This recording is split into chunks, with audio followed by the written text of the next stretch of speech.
ஆன்மீக நண்பர்கள் அனைவருக்கும் அன்பு கலந்த வணக்கங்கள். இன்றைக்கு நாங்கள் ஆன்மீகம் சம்பந்தமான பதிவில் பார்த்தீங்கன்னா, சித்தர்கள் போற்றும் செந்தமிழ் குமரன் பழனி தண்டாயுதபாணி சுவாமி திருக்கோயிலின் சிறப்புகளை பார்க்கலாமா வாங்க. முருகப்பெருமானின் அறுபடை வீடுகளில் 3ஆம் படை வீடான பழனிதான், அதாவது திரு ஆவணன்குடி வெறும் ஆன்மீக தலம் மட்டுமல்லங்க, அது ஒரு மாபெரும் மருத்துவ அதிசயமும் கூட.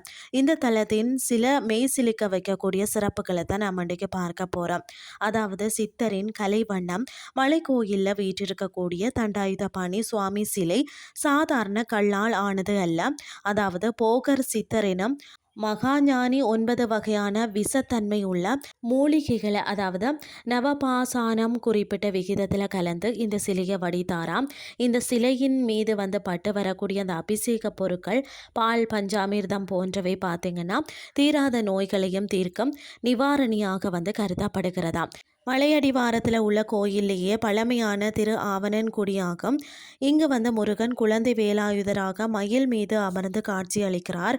நக்கீரரின் திருமுருகாற்றுப்படை மற்றது அருணகிரிநாதரின் திருப்புகழ் பாடப்பெற்ற பெருமைக்குரிய தலம் இதுவாகத்தான் இருக்கிறது.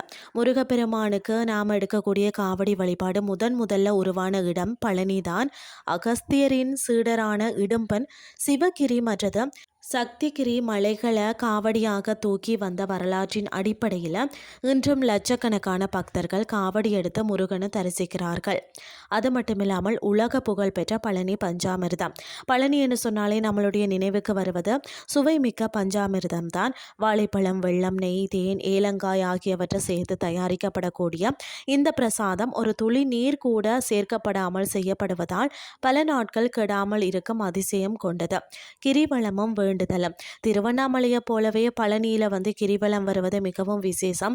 குறிப்பாக அக்னி நட்சத்திர காலங்களில் கிரிவலம் வருவது பாவங்களை நீக்கி புண்ணியம் தரும் என்பது ஐதீகம்.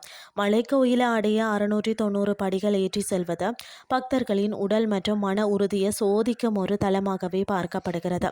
பழனி நீயே, தண்டாயுதபாணி நீயே, முருகனின் திருவருள் அனைவருக்கும் கிட்டட்டும் என்று சொல்லி கூறிக்கொண்டு இன்றைய ஆன்மீகம் சார்ந்த பதிவை நிறைவு செய்து கொள்கிறேன். இதே மாதிரி மற்றும் ஒரு ஆன்மீகம் சார்ந்த பதிவோடு உங்களை சந்திக்கிறேன். நன்றி.